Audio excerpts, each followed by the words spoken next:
阿兰颤抖着手，把那份从门缝塞进来的印着社会安全局标志的正式通知单轻轻放在了饭桌上。窗外的阳光很好，照亮了桌上那盘中午吃剩的舍不得倒掉的卤肉，却怎么也照不进他心里那片冰冷的角落。通知单上的英文他读得磕磕绊绊，但最后那行加粗的结论像一把锤子砸在他眼里。基于审查，您的补充安全收入 SSI 及医疗补助 Medicaid 资格将于下月终止。旁边附注一张列表，清晰列着过去3年里女儿每月从北加州汇来的，标注着家用的$500转账记录。阿兰今年72岁，从台南移民来美国依亲养老10年了。他怎么也想不通，女儿这份雷打不动的孝心，怎么就成了掐断他退休生命线的铁证？这不是阿兰一个人的失眠夜。从纽约法拉盛的老人公寓到洛杉矶圣盖博的茶餐厅，越来越多靠住微薄 SSI 和白卡 Medicaid 撑起晚年的台湾移民家庭开始收到这种令人心慌的信。大家凑在一起聊的都是同一个话题。2026年这套全新的全自动的政府审计系统好像长了一双透视眼，过去看似安全的小动作，现在全成了电脑屏幕上闪烁的红灯。健康之道频道最近接到了太多像阿兰先生这样的求助。我们发现悲剧的起源往往不是什么大奸大恶，而是长辈们出于习惯，子女们出于孝顺，最常犯的3个转账错误。今天志玲我就把它们彻底拆开揉碎讲清楚。这不只是省钱攻略，这是一场关乎晚年安稳与尊严的保卫战。第一个错误，也是最普遍、杀伤力最大的，就是定期定额的孝亲费转账。阿兰先生的女儿就是最典型的例子，觉得父母在美国生活清苦，每个月固定从自己账户转一笔钱，让老人家手头宽裕点，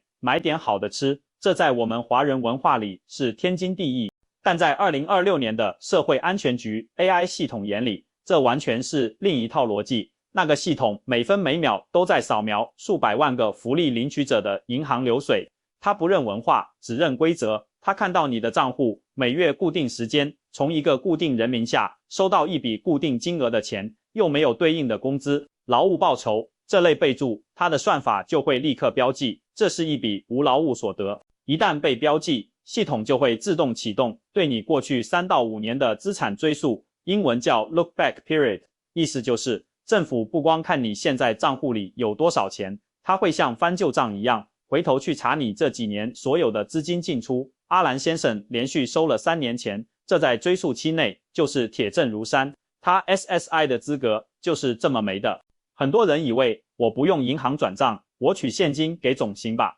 但子女的银行账户每月固定有一笔个人转账支出，一样会被系统关联和怀疑，风险只是转移了，并没有消失。第二个错误叫做实物支持代替给钱。有些家庭学聪明了，觉得不直接给现金，我帮父母付房租、付水电瓦斯费，甚至每个月帮他们买好菜送上门，钱不经过父母账户，总安全了吧？健康之道要非常严肃地告诉你，这种想法在2026年已经行不通了。社安局对这种行为有一个专门的定义，就叫实物支持。他们的逻辑是，既然你的基本生活开销住、行、日常消耗已经有子女承包了，你的实际生活成本就大大降低了，那么政府用纳税人的钱来补贴你的必要性也就跟着大幅降低。审查员会通过比对你的住址的缴费记录、超市会员卡消费记录等大数据来核实是否存在这类支持。一旦查实，他们会将这些代付的费用折算成一个等值现金金额，然后计入你的收入，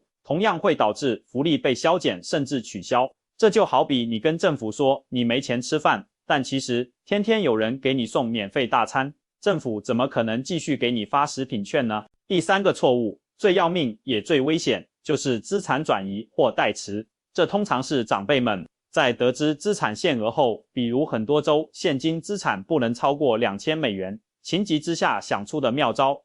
我把多出来的钱转到儿子、女儿甚至孙子的账户里，名下清空了，不就能继续领福利了吗？或者我用子女的名字去开账户，实际自己掌控。健康之道必须强调，这已经不仅仅是违规，而是直接踩到了福利欺诈的刑事红线。社安局的追溯期就是为了抓这种行为而设的，他们在审查时会要求你提供所有直系亲属的账户流水作为辅证，一笔从你名下转到子女名下的大额资金，在审计系统面前就跟秃子头上的狮子一样明显。一旦被认定为故意隐匿、转移资产以骗取福利，后果不仅是追回款项、罚款，更可能面临法律起诉，甚至影响子女的信用记录和未来。这绝对是因小失大，把整个家庭都拖入风险的泥潭。讲到这里，大家可能会感到一阵窒息和无力。难道孝顺父母、接济长辈，在美国就成了原罪吗？难道为了保住福利，就必须让父母过得紧巴巴，连一点儿女的温暖都不能接受吗？当然不是。健康之道的核心理念就是在规则之内，用智慧创造空间。我们不需要对抗系统，我们要学会顺住系统的毛摸，把我们的亲情用法律和系统能听懂的语言重新包装一遍。对付第一个错误，孝亲费转账，最有效的合法解药就是家庭劳务契约。我们要把那种充满温情但危险的赠与转变为冷静而合法的劳务报酬。阿兰先生的女儿完全可以这样做，和父亲签订一份正式的家庭劳务合同，合同里写明父亲每周为家庭提供哪些服务，比如每周2次帮忙接送孙子上下学，负责周末的家庭庭院修剪整理，或者每天帮忙准备晚餐。这些服务在市场上都是有明码标价的，比如接送服务、园艺服务、家政服务，然后参考当地这些服务的平均时薪，给父亲开出工资。女儿每月支付的不再是孝亲费，而是劳务薪酬。这里面有一个2026年通用的对劳动收入极其优惠的福利计算公式，大家一定要记好，不会因为你多赚2块钱，福利就扣掉2块钱。实际的算法是括号每月劳动总收入减20美金减65美金括回除以2等于应计入收入的额度。相比于赠与收入被1:1全额扣除，这种方式能让长辈合法合规的拿到子女的钱，同时最大程度的保住福利。这份合同一定要正式写明工作内容、时间、薪酬标准。当社安局的质询信来的时候，这就是你最有力的盾牌。对付第二个错误，实物支持，我们就要学会精准支付，让钱不落地。子女想改善父母生活，完全不需要把钱打到父母账户。安全的做法是直接把钱支付给第三方的商家或服务机构，比如父母每年的房屋保险、汽车保险，这是一大笔固定开销，子女可以直接上网用自己信用卡支付。父母需要补充营养，子女可以直接在可靠的网站上订购高品质的低基金营养奶粉，直接寄到家里。家里的老旧冰箱、电视坏了，子女可以直接去 Best Buy 刷自己的卡，买台新的送来。甚至父母想回台湾探亲并做高级健检，子女可以直接帮他们订好商务舱机票，并向台湾的健检中心支付套餐费用。这些钱的流向终点都是商业机构，没有在父母账户形成存款记录，在当前审计规则下被认定为资产或收入的风险就低得多。这叫做资金的物理隔离，是守护福利资格非常关键的一步。而针对整体的资产风险，尤其是在各州严格的现金限额如2000美元面前，我们还需要了解一个高阶工具，就是法律保护的特定目的账户。这类账户在2026年政策有所放宽，它像是为中低收入长辈准备的一个财务避风港。你可以把一笔钱，比如1-2万美金存入这个指定账户，用途限定于未来的医疗应急、房屋重大维修等。这笔钱虽然在你的名下，但在社安局进行资产审查时，因为它符合法律规定的豁免条件，可以被视为不可用资产，从而像隐形了一样，不影响你的福利资格。这就从根本上解决了怕钱多又不敢没钱的两难困境。健康之道想特别强调的是，这场养老保卫战拼的不仅仅是技巧，更是心态和认知。很多长辈一辈子勤俭，觉得钱捏在手里，存在自己户头才踏实，也习惯了用我们在台湾都这样的思维来处理美国的事情。但在2026年，这种资讯落差和思维惯性就是最大的风险。我们必须认识到，在美国，养老的核心逻辑之一就是契约精神和规则意识。这不是教大家钻漏洞，而是教大家如何光明正大地运用规则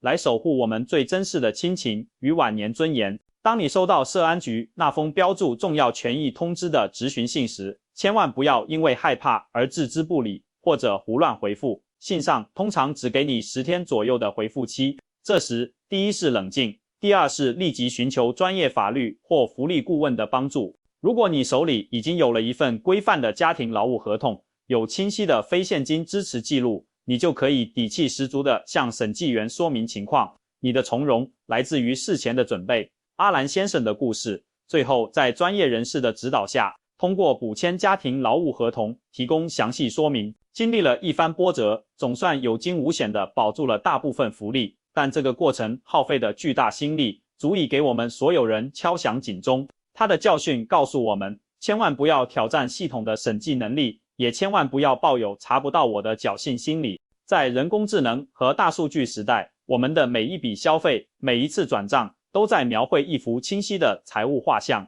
所以，健康之道恳请每一位长辈和子女立刻行动起来，做一次家庭财务的健康体检。翻开你过去3个月的银行对账单，看看有没有来源不明的入账，盘点一下名下所有的现金、储蓄是否接近2000美元的危险红线，和子女一起重新审视你们之间的经济往来方式，把那些危险的爱心转账转化为安全的劳务合同和精准付账。这不仅是保护那几百块的福利，更是保护整个家庭几十年辛劳积攒的财富不会因为一场突如其来的医疗危机或巨额罚单而蒸发。养老之路道阻且长，但在这个充满挑战的2026年，只要我们愿意学习，愿意改变，愿意用智慧的策略来武装自己，就一定能找到那份既能安享天伦，又能从容体面的平衡。这份平衡，就是我们能给自己、给家人最好的礼物。希望阿兰先生的经历能成为照亮大家前行之路的一盏警示灯。